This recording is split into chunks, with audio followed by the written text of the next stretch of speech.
Hello, my name is Joseph Kao. Welcome to exploringtrance.com.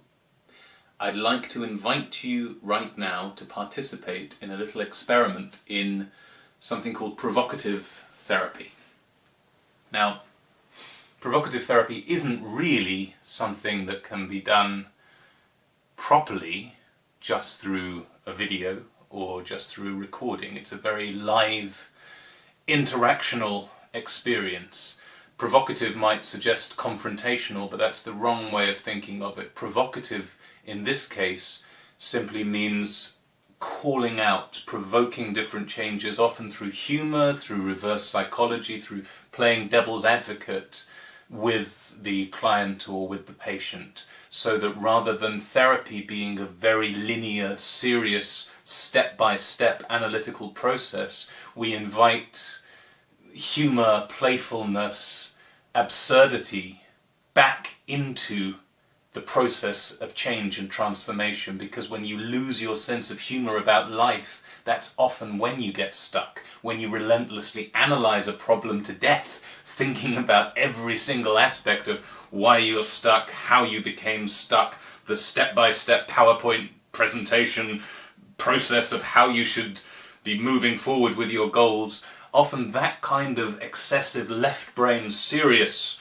frowning analysis can be the very thing that holds the problem locked in place. And what a social worker called Frank Farrelly discovered when working with some very, very seriously ill people, people with very serious psychological conditions, many of whom were in a psychiatric unit when he was working in the 1950s and 60s with patients. He found that by using humour, by relating to them as an equal and playfully teasing them, using reverse psychology, that he got so much more effective results than when he tried to approach them as a very formal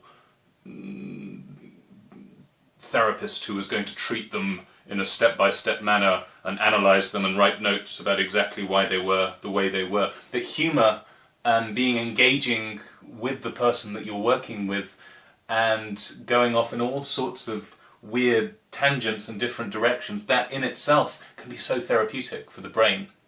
It can break up limiting patterns, it can allow you to see things from a fresh perspective, it can allow you to get clarity in a way that you might never have expected you would, especially through a process that's so unusual and creative. It's a bit like having a court jester or a fool who actually tells the king or the queen what's really going on, whereas everyone else around them is very subservient and humble, or very, we've got to tell the king or the queen just the right thing. The fool penetrates through all of that and actually speaks the truth, and that's why, of course, kings and queens in the past would traditionally have a fool, a wise fool, who can show them things in a way that none of their normal advisors would. This, anyway, has fascinated me for quite some years now. I work as a hypnotherapist, solution-focused hypnotherapist, helping people with all kinds of issues. I've done that since 2005. I've trained in NLP, Ericksonian hypnosis, solution-focused therapy. I work doing phobia, helping people with phobias, anxiety, relationship issues, insomnia, all kinds of different things. But what's taken my interest therapeutically over the last few years has very much been provocative therapy, as originated by Frank Farrelly, provocative change works, as created by Nick Kemp, which is an evolution of Frank Farrelly's provocative therapy. I've also done a lot of work in improv and fooling. There's a wonderful man called Jonathan Kay who does fool workshops, which are very, very special. I'd highly recommend those. So I said at the beginning of this video, I want to invite you to join me in an experiment. And the experiment is in finding out what kinds of changes, what kinds of helpful, positive, therapeutic changes can be created purely through a session of provocation, a session of provocative therapy. because I use elements of it already in my work, but I'm so keen to develop my skills in this area and to find out what's possible doing pure provocative therapy, pure provocative change works with people. This may be something that interests you, or it might not be, because you might not be ready. You might not be. I mean, if you think, for example, about a problem in your life, or an area where you're stuck, where you find yourself thinking the same old thoughts, having the same old feelings, something you've battled with for years now. Well, the fact of the matter is, maybe it's time just to give into it. Maybe when you were born, the heavens were aligned, the planets were aligned in such a way that the stars looked down and said, it's you, that little baby there, that little child there that you were, we're going to give that problem to that child. We're going to give that problem to that baby so that they're going to grow up with that problem. And that's just the way things are sometimes. Like, you were born at the height that you were born at, weren't you? I mean, you grew up from that. You had genes, and the nutrition that you had, led to you growing to a certain height from being a baby. But there's a point at which you just stop growing, and that's what happens. And I mean, look at Tom Cruise.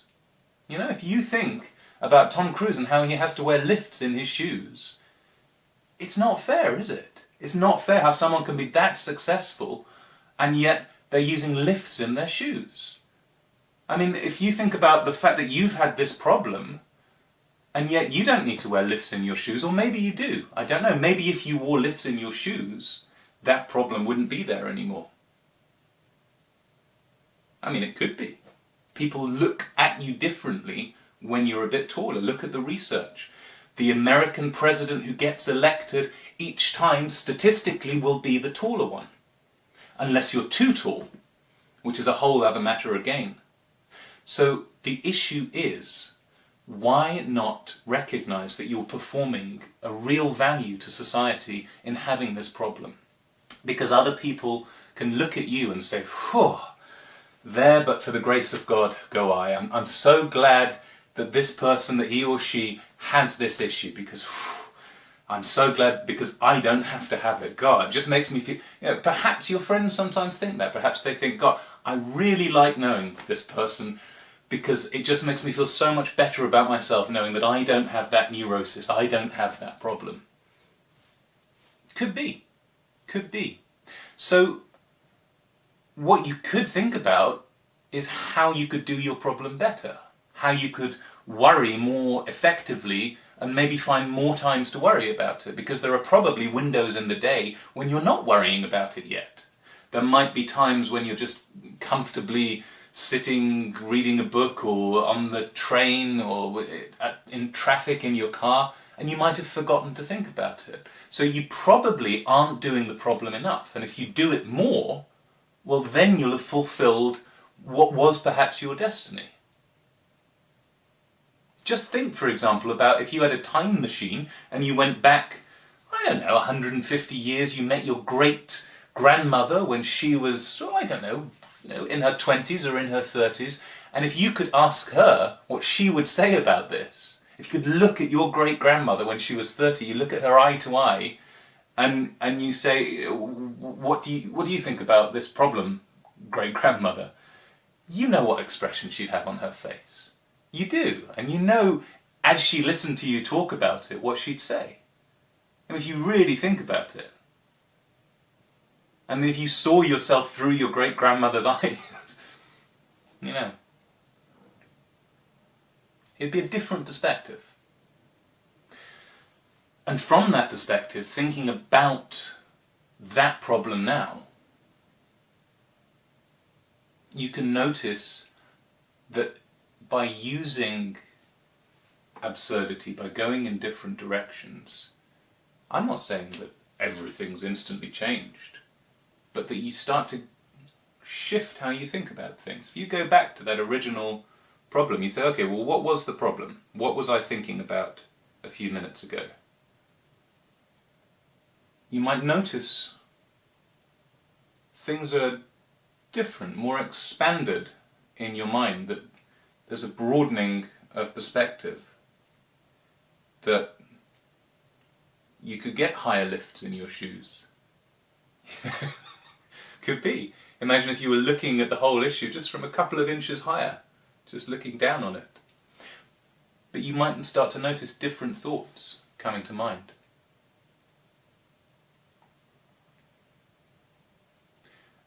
And the invitation is just to be curious about that. To be curious about how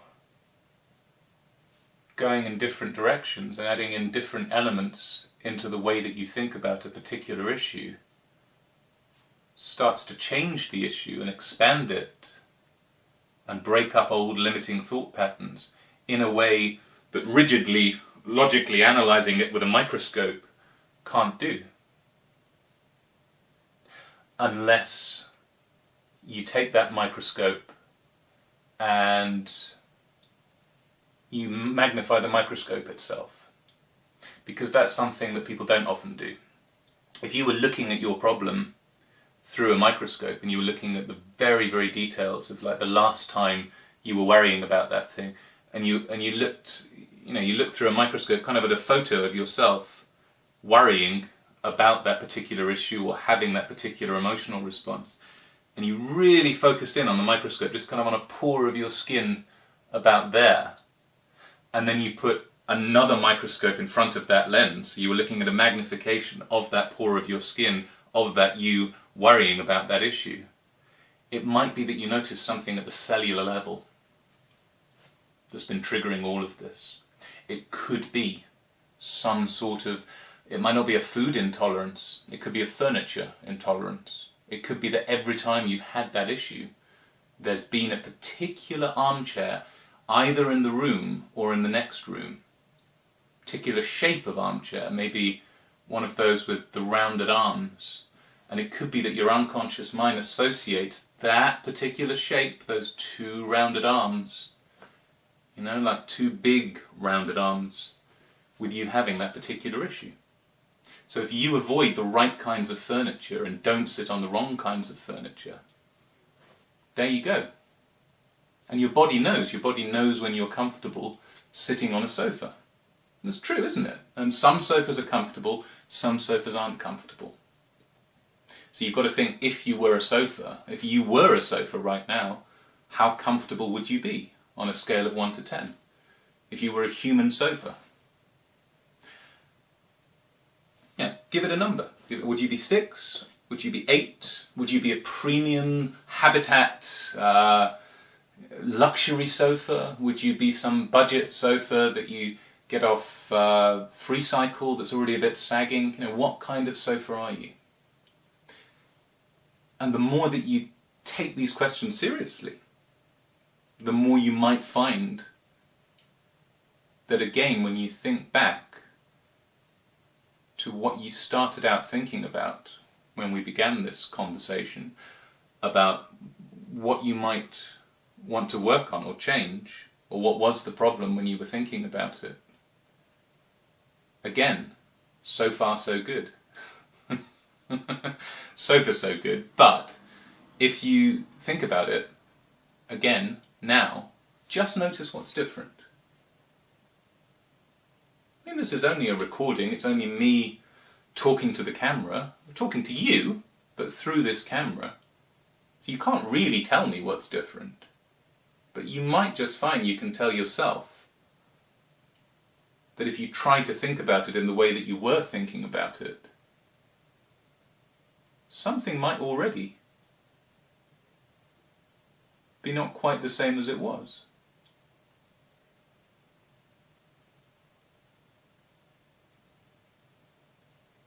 You might think, oh, actually, I could do something different.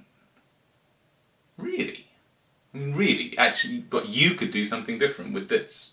You could start thinking about this differently, or doing different things in the situation where you are having that problem.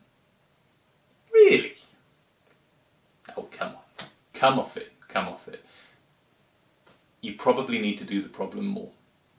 You probably that's how the heavens were aligned when you were born. It's probably your destiny to have that problem. It's for other people to live free, happy, purposeful, successful lives. It's your job to have that problem.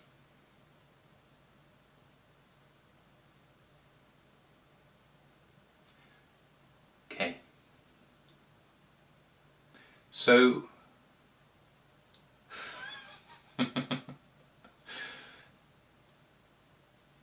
if you're interested in having this kind of dialogue, in exploring the possibilities of how having this kind of dialogue live on a one-to-one basis, working through Skype, or if you live in England, I see clients one-to-one in Cambridge as well.